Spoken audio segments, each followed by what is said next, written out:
I'm crazy after all.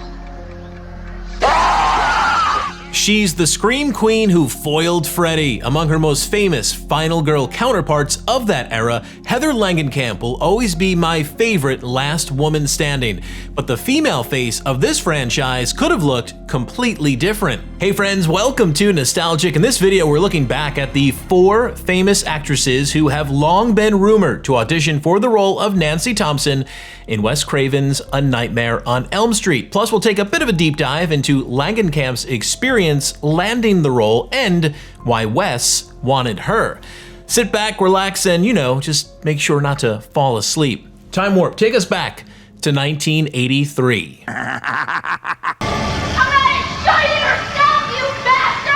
I wanted somebody for Nancy that was,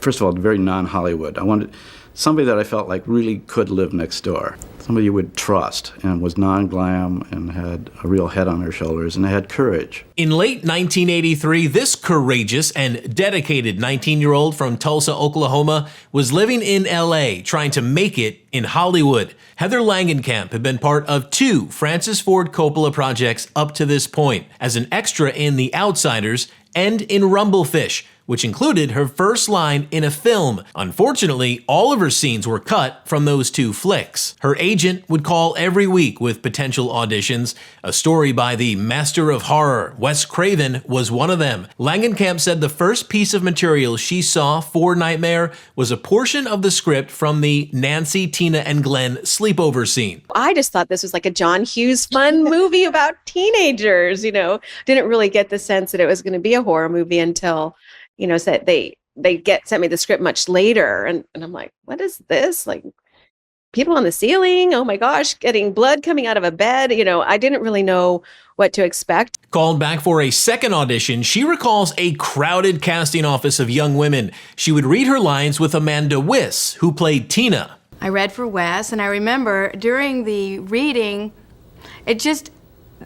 I was just compelled to make my fingers into this shape and say, it was just a part in the dialogue where I'm describing my dream, and I just had this little claw that just became alive somehow, and I think Wes really liked that. Breaking with typical tradition of our people will call your people, Wes personally broke the good news to Langenkamp at the end of the day. He let everybody go except for me, and he came out and he said, I'd like you to know that I'd like you to be Nancy. And that never happens in Hollywood. While this would launch her career, it may have shattered some actresses' Hollywood dreams, although temporarily. It's believed Langenkamp beat out more than 200 women for the role of Nancy, including 4 soon-to-be stars of the big and small screen.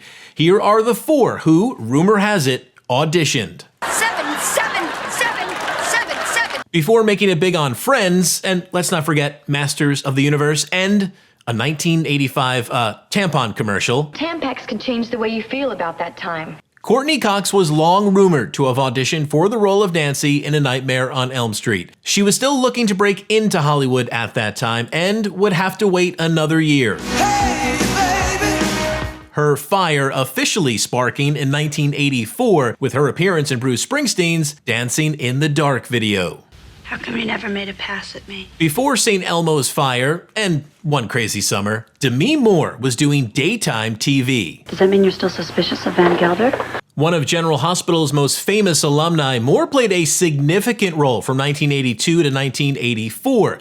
She was investigative reporter Jackie Templeton. It was a tall task for this young actress, as Moore's character was cast to fill the void that was left by General Hospital's star and fan favorite, Jeannie Francis, who played Laura. That thing on your stomach. On the big screen in 1982, Moore portrayed Patricia Wells in the first futuristic monster movie in 3D called Parasite, which she's on the record as saying was the worst movie she's ever been in. Yeah, clearly. So is it possible that this hindered her chances to impress Wes when trying out for Nightmare? Turns out, not at all, since she never auditioned for the role of Nancy. Neither did Cox. Nightmare on Elm Street casting director Annette Benson eventually put those rumors to rest about Moore and Courteney Cox, but by all accounts remains unsure about the last two ladies on the list. Thanks, Dan. Sir, why is everyone buying up these pies? Tracey Gold broke into the business at 4 years old, acting in a bunch of commercials throughout her childhood, including one with a future co-star. By 1983, she had built up a solid resume, appearing on numerous TV shows and made-for-TV movies, most notably as Michelle Miller in 12 episodes of Shirley from 1979 to 1980. Her IMDb shows she was a busy kid and teenager around the time the search for Nancy Thompson began. Too busy to audition? We may never know. I'll have to ask her directly if, I ever get the chance. Her biggest break, of course, would come in 1985 as Carol Seaver in Growing Pains, As long as we keep on giving, which Langenkamp would eventually appear on as well. And finally, Jennifer Grey. Her career in entertainment began at 19 years old as a dancer in a 1979 Dr. Pepper commercial. The next year, she was in an off-Broadway play called Album. The male lead played by some dude named Kevin Bacon. You can just never get away from this guy, can ya? And that's where, at least in my investigation, any record of her acting accolades or possible auditions goes cold, until making her on-screen debut in Reckless in 1984, followed by Red Dawn, Ferris Bueller's Day Off, and then garnering worldwide fame in Dirty Dancing in 1987.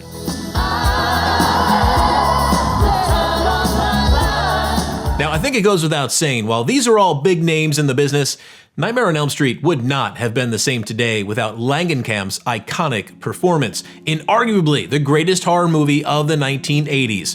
Just ask Freddy. Because of her beauty, she has a sort of a subliminal American beauty that I think works as a heroine, and I think that the corruption of Heather by the evil of Freddy there's a chemistry there that audiences really responded to. Nancy, Freddy, I call it Heather because it's Heather.